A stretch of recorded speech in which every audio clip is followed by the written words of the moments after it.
Hello, Aries. Welcome to the Plaid Oracle. We're coming out really strong. First zodiac reading of the new year, 2025. I'm recording this on January 1st.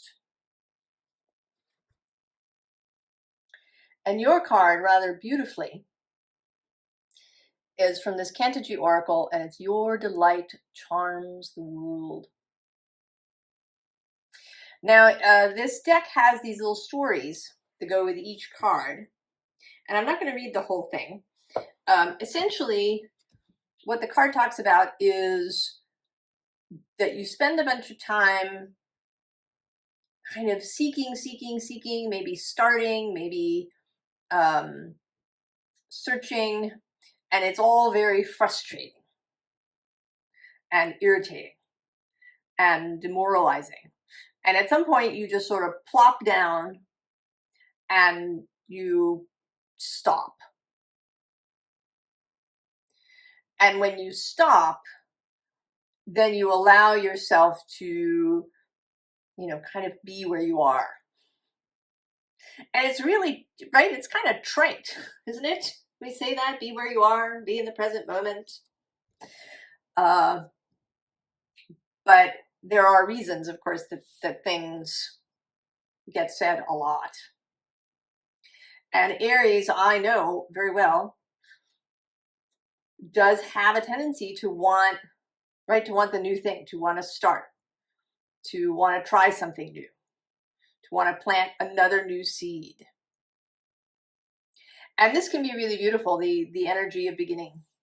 But if you do it too much, if you don't allow for the thing that you planted in the first place to emerge, if you don't kind of come to rest, if you're just going, you can burn yourself out. You can miss stuff. If you're rushing, you can blow right past something. It's really important.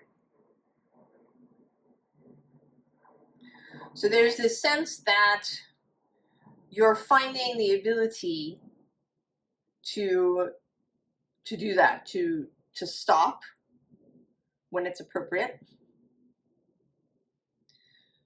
to assess. And in this one, to delight in what you're doing in the moment, to not be thinking about what the next task needs to be, but to be fully doing whatever it is that you're doing and to delight in it, to take as much pleasure as you can, even in mundane, not to say boring or tedious tasks, to find the spirit of that, to be delighted, and that calls in more delight.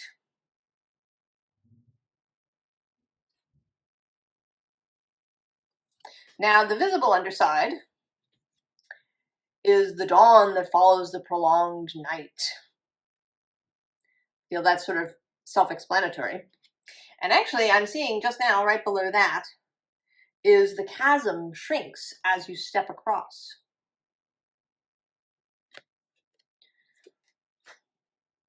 And interestingly, this is card 14, and it immediately follows, right in the sequence, this delight card.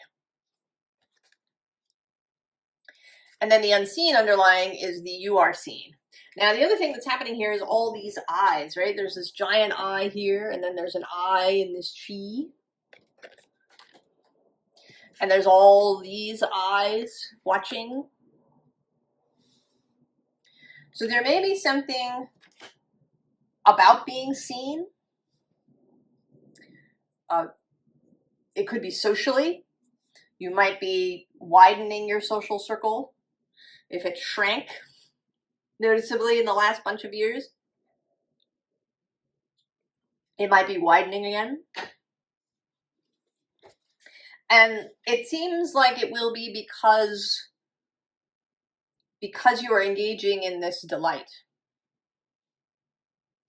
That your delight, your joy is going to attract people. It is attractive. And it's attractive to the right people, I want to say. Because certainly you know probably that when you're feeling really down or depressed or angry, that somebody being joyful around you can feel kind of painful. You know, you want to poke them in the eye because you feel disconnected. Right? It feels bad because you feel disconnected. You feel all the way over here. You feel bad. And it makes you feel alone if this other person is cheerful. And if they're really sad too and they come over and you have a bitch fest together, that's more comforting because you're not alone.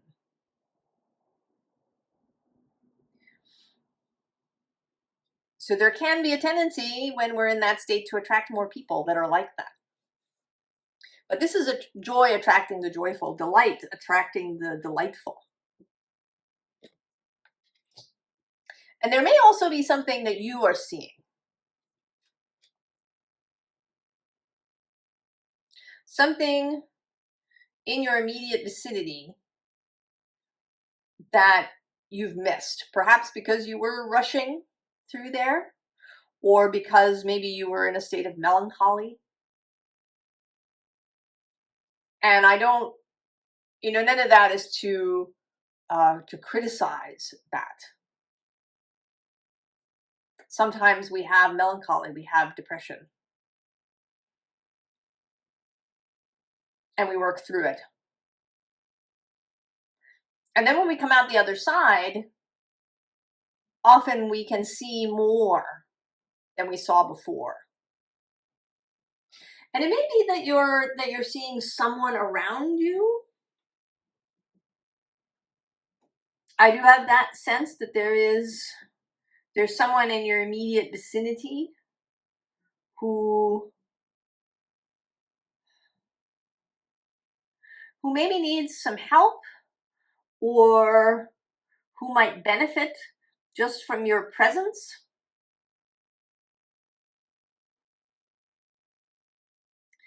There may be somebody who is in grief, perhaps, or who's just having a hard time in some way. And you, I think, are going to be able to sort of temper yourself, right? You're not going to blow in there like a new breeze, being overly cheerful, trying to buck them up. You're going to know from your own experience that doesn't feel very good.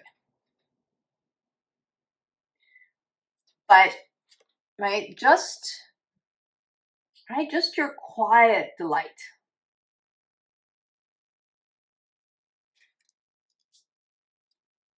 Just letting them see you.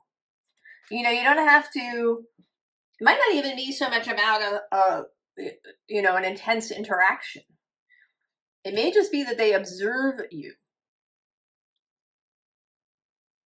and how you're moving through the world. And that this observation is helpful to them. That you're going to be kind of an example in some way, perhaps. So we have here this dryad of death and rebirth. And also below that, the benevolent world. Right? That's that delight, seeing the world as benevolent, seeing tasks as pleasurable, enjoying the process. I feel like I've been saying that a lot lately. And then we have the Two of Wands below that. Stepping out in some way. The bottom of the deck is this Counting Crows card. And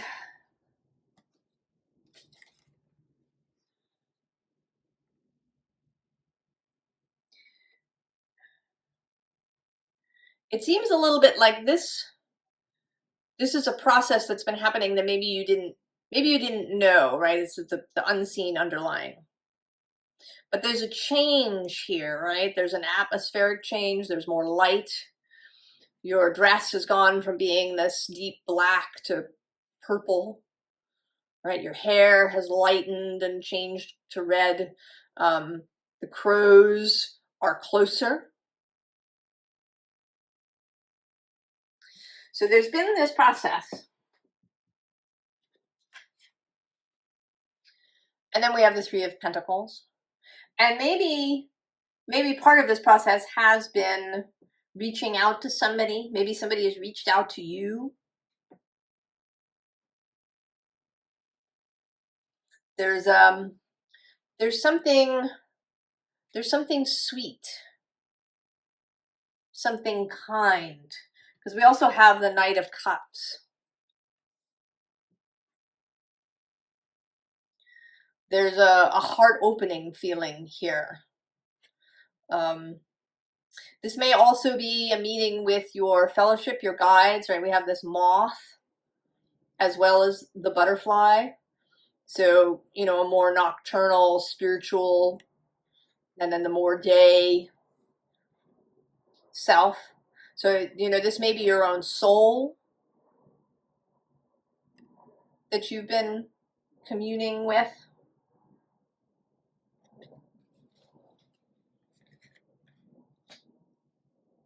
But there is here with this now, this, right, fully in your red outfit, this heart opening.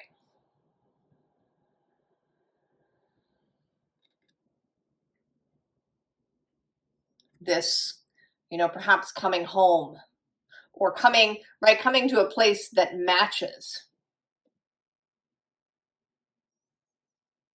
A place that will meet you, you know, where you are and as you are.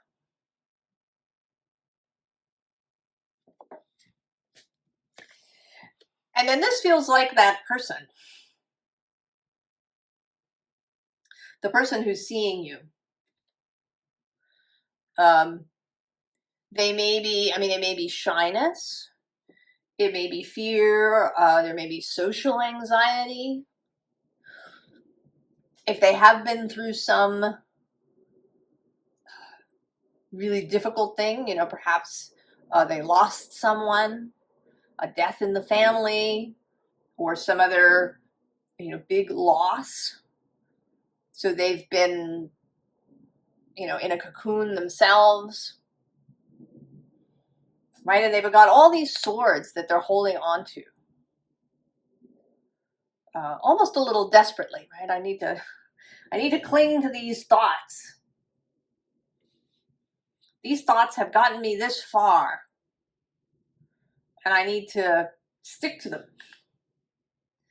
But at the same time, they're seeing you. And, right, this is also a red dress. It's just, right, it's kind of mingled with black.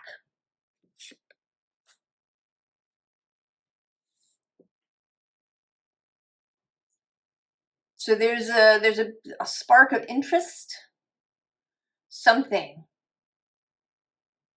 that has moved them. You know, I sort of picture this dress having been completely black, and now it's shifting color. It's like a mood ring, but a dress.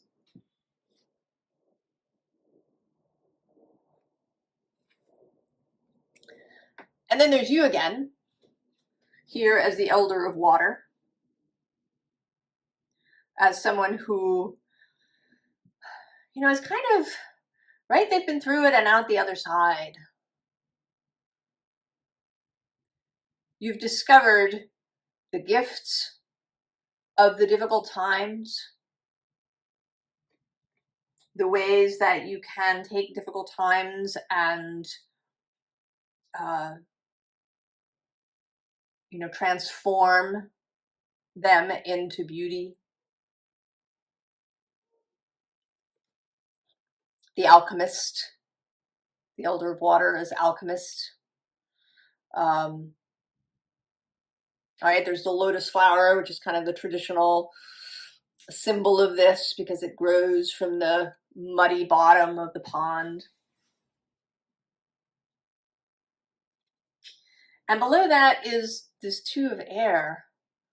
And it feels very you know, so light. You've become so light that these birds can just carry you. You're so light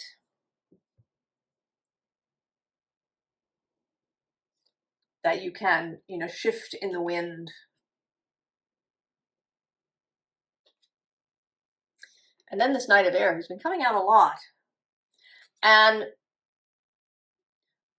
here you are again, the Knight of Air, and the messages that you are sending through your doings, through what you say, through how you say it.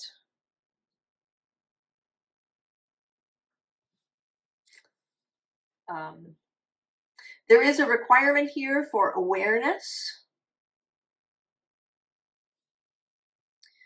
for remembering that you are seen. And this is not about people pleasing in any way. I don't want you to construe this as you need to be cheerful and nice so that other people are happy.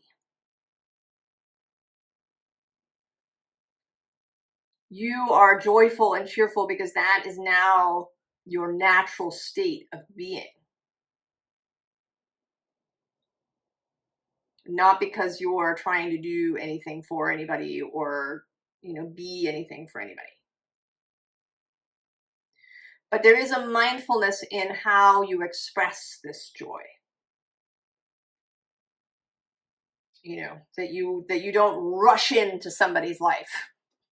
Say, I have the answer, I have the gospel, the good news. You know, this is how you fix your life.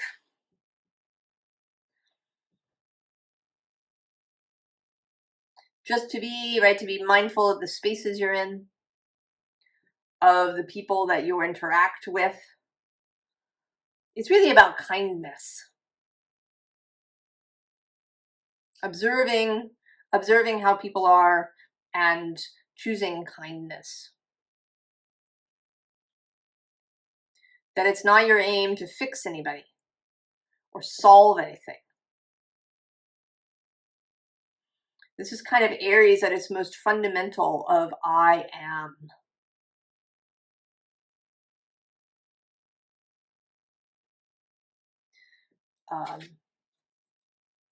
With this Hierophant here, I think that you are seeking some guidance about this. That you will ask for help from your guides, your fellowship, from your soul, from source. You know, maybe there's literally a tree that you go talk to.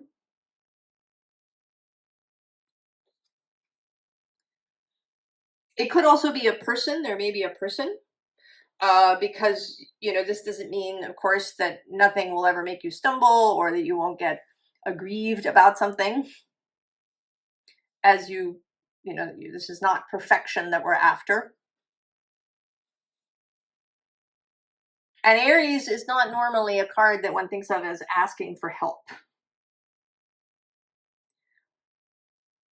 But this, I don't know, this softening, it's like a softening. You know, this might have to do with the fact that Mars is, well, he's been in this opposition to Pluto. And he's got another exact opposition on January 3rd. And then there's a third one in April. I think the 26th. Further along in a little further along in Leo. And Mars is going to spend a bunch of time in Cancer. So it could be that there's a little bit of foreshadowing here of what might happen. If you don't yet feel this way, you might still be in the stomping around waiting or you know, just kind of just having sat down after all the seeking. Perhaps you did it, you know, during this holiday break, if you're watching when I post it. And you're not yet here. But part of it is that you have learned to ask for help, to seek guidance, to lay your troubles before somebody rather than trying to solve them all yourself. And then we get the Tower.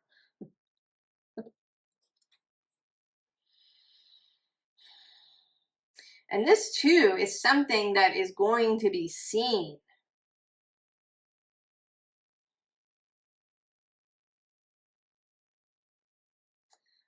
And there is fire, but I think it's a really well-controlled fire. And I'm noticing actually for the first time in this card that behind him is the ocean. So there's something here too about this Elder of Water,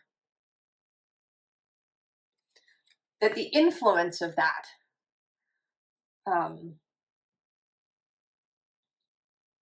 and it is entirely possible that this Mars-Pluto opposition, Mars is your guiding planet, that you're really learning something about power, about the right use of power, about your personal power, kind of on the Leo side, and then the power of community, also the power of mind over in Aquarius, about how these things can mesh together, and really learning, right? It's like a controlled burn here. So there is going to be some remaking of something, but it is a controlled burn.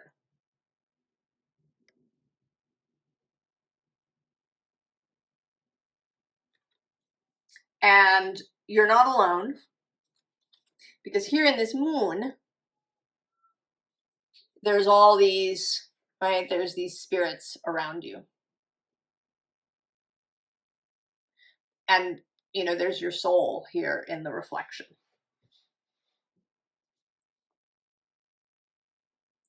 So if during this time you feel really challenged,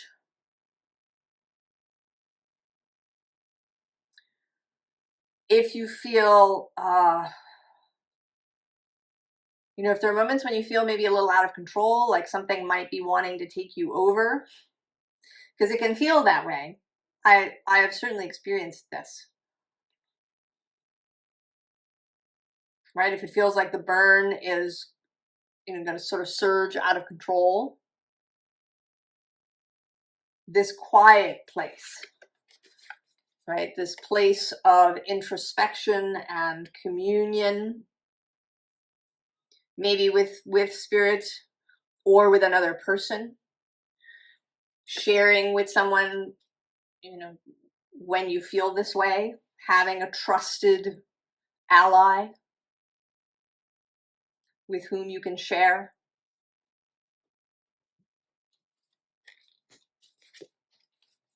And then the Six of Fire. This is really the controlled burn. This is, you know, fire in service of expansion and creation.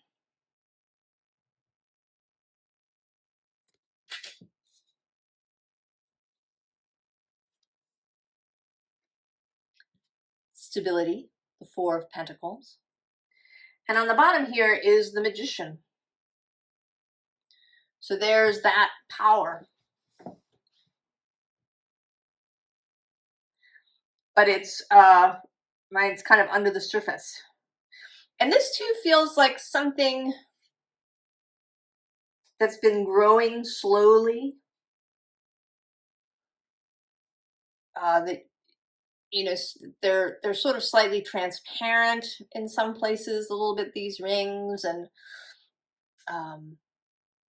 that something has been growing. And actually below this is the Five of Pentacles, Five of Discs, and I'm not, ignore destitution, it's just, right, we go from 4 to 5. And then the Six of Wands repeats with success.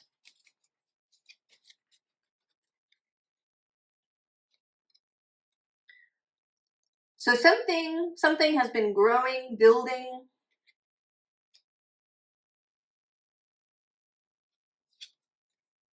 And then we get the universe.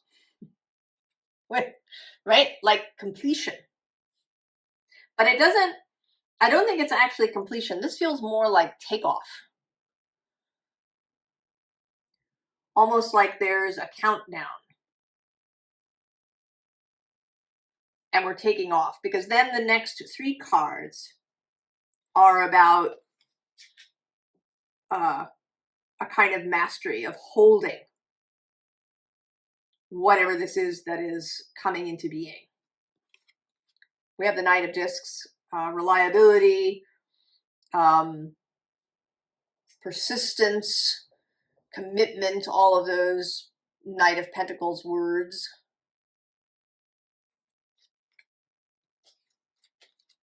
The Emperor, your card, traditionally. And here with the Wolf, who's a little more, right, it's a little more wildness, a little more outside of normal bounds than the Emperor sometimes appears. But he is, right, he's a leader. He leads his own life, if nothing else. And then the Hierophant.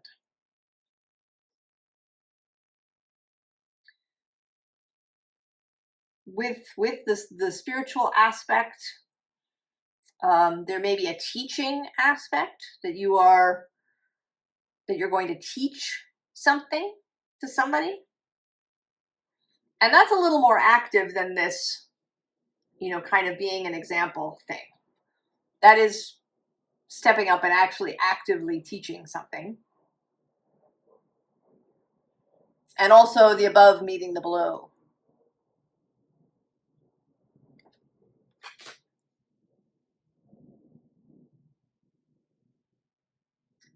So let's have a little recap. Where we are.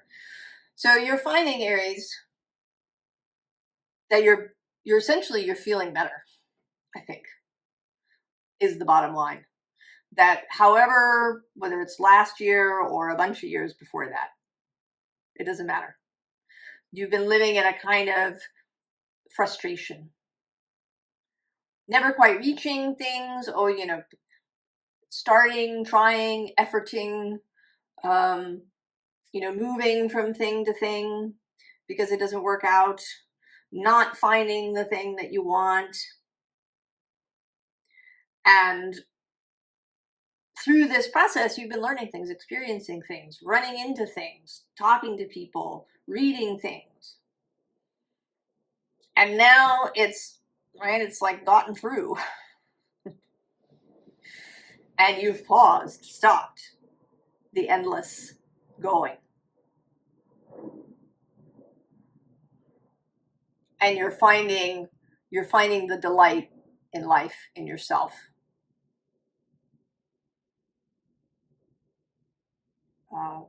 You've gained emotional maturity. You're doing much better at relationships. You're willing to ask for help as well as to give it. You're learning how to have a controlled burn rather than scorched earth. Or, you know, a bunch of fires started everywhere that don't really, you know, meet up in any way.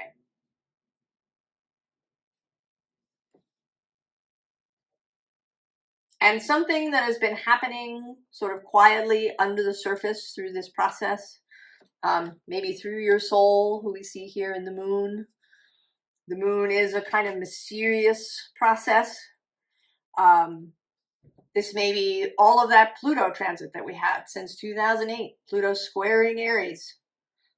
That even though a lot of it was really painful and hard, that there was other stuff, right? As there always is with Pluto.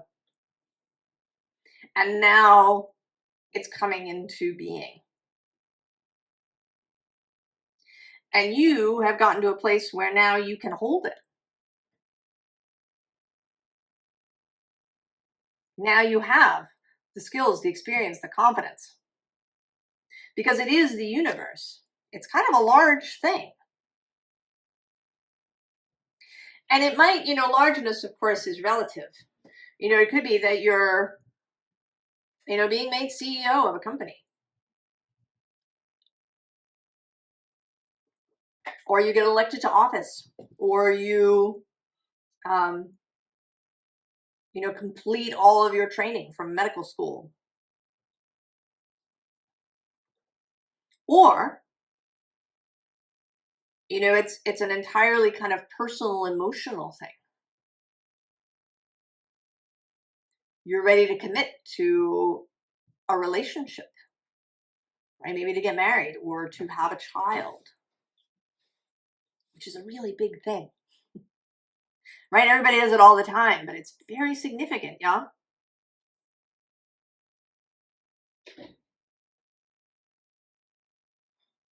And you're ready for that now.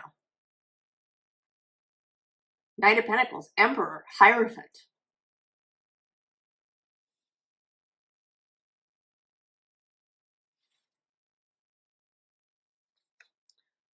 So, the storyteller. What's the story you want to tell from here? Right, you pause. Oh, and look, I just am seeing now, there's the eye exposed and revealed, and actually below that is Into Me I See, and the Oracle's Gift. So one of your skills, Aries, maybe as a seer. And by that, I don't necessarily mean, doing tarot readings or divination or something, but someone who really sees what's right in front of them.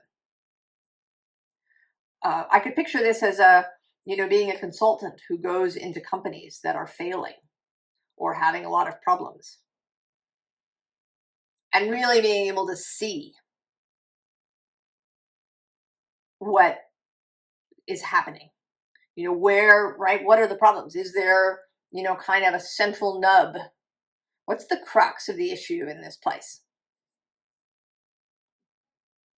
Or being a therapist, or being a physician, a doctor, right? That someone comes in to see you and you can see what it is, that's disordered in their body. So there is something here of the seer. So to see and be seen.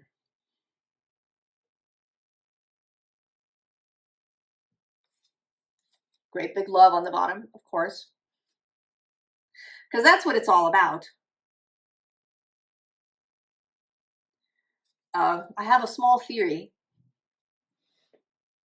and I sort of contemplate it periodically, that everything we do, all the good stuff, all the things we think are terrible, everything that we do in the world is at its core, if you dug all the way down to the very, very, very bottom of the motivation, about relationship, about connection, about having love, about being seen, about receiving that connection and that communion.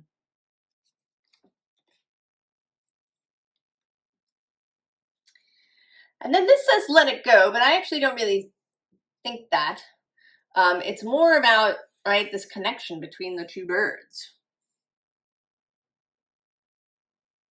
I think part of your delight that you're going to begin to experience is a delight in other people.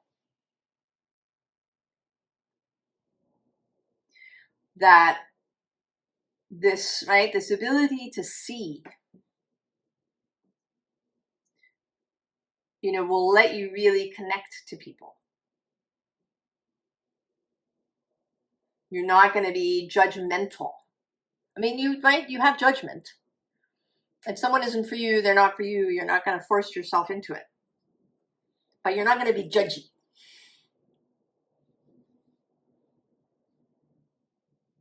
Because you'll be able to see all the way down into people. I think you're going to see how, there isn't really, normal is not really a thing. that we all have these little weirdnesses, these little quirks, these little, maybe funny desires that we never tell anybody. Fears, anxieties, and that everybody has them.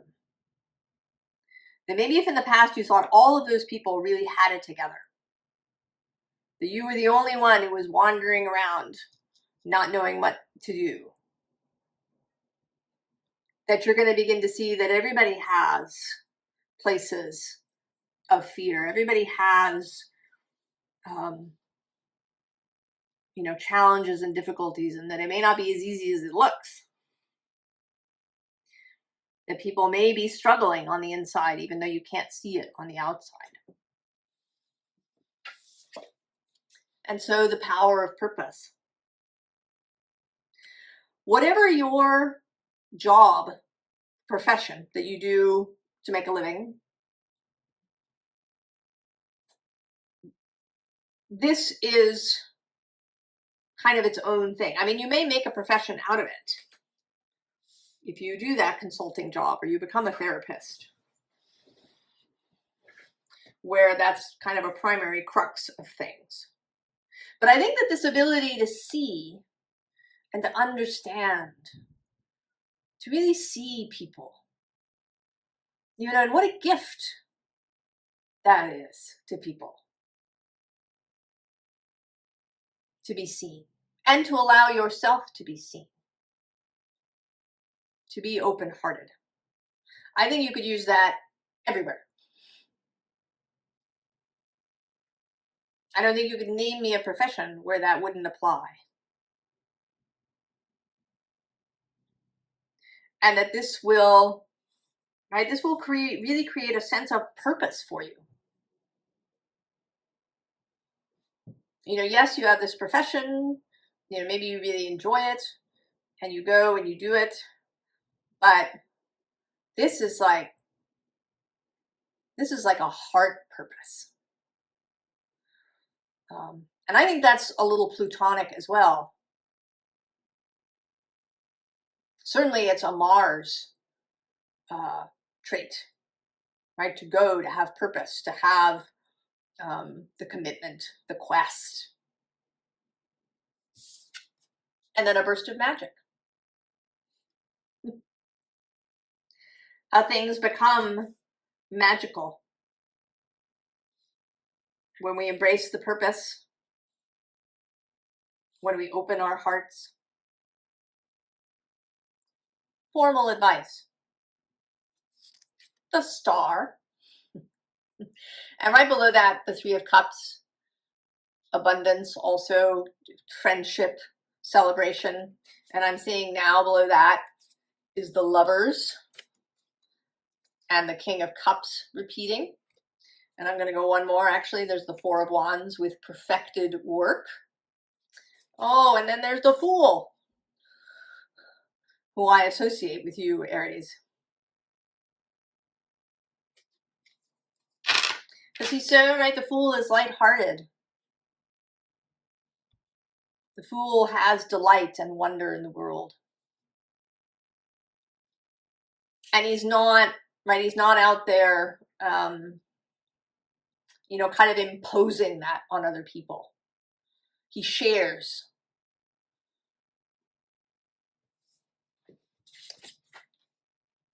The Ace of Wands at the bottom of the deck.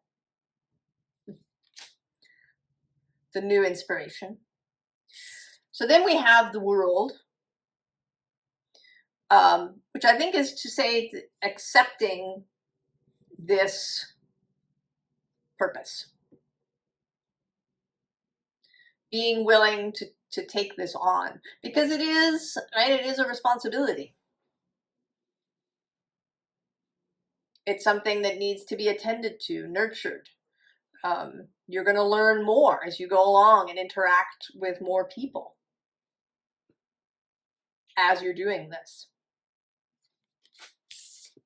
And then Alchemy, the Temperance card in this deck. That taking what was difficult and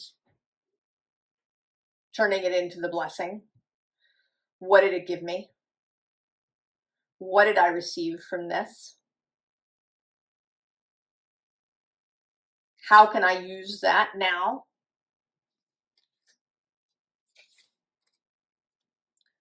Then there's the Eight of Cups with renounce.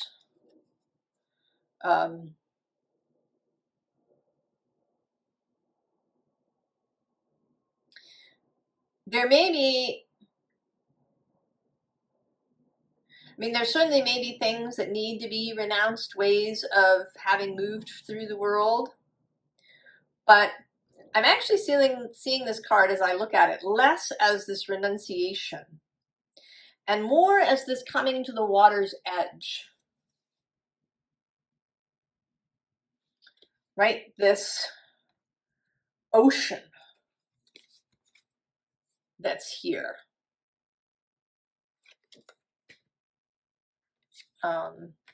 Maybe there's even an ocean somewhere here on the other side of the tree. There's this, going to the river, going to the water.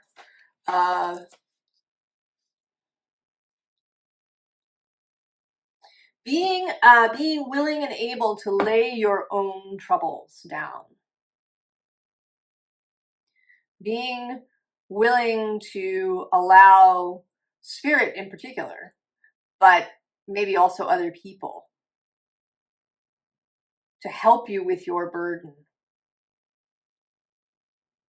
Right? If you're carrying around a lot of cups filled with bitter or painful liquid, that you can lay them down. That the ocean, the river, the trees, spirit, people who love you will help you with your burden. It's a very healing kind of thing. And then the Queen of Discs. And that's taking care of yourself. Doing what nourishes you.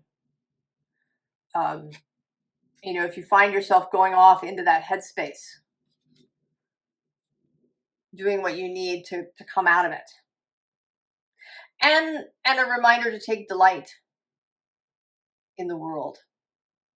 To take delight in all of the sensual pleasures of the world. To not be, kind of either in the head or even totally fired by the Holy Spirit. That you are a body, a human, an animal. And to take delight in that. Because that's part of it.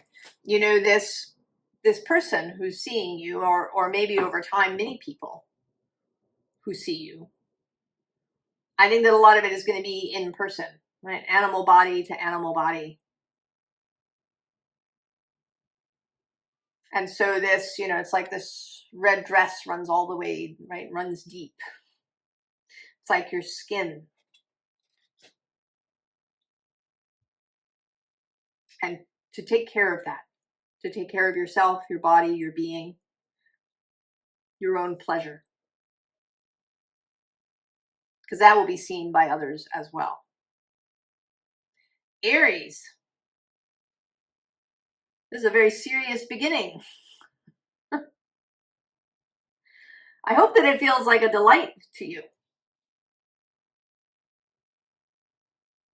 I hope that you are, right? That you're already here. And that you're about to be here. That you're feeling yourself as this elder of water. I wish you the very best, Aries. And I will see you later. So long.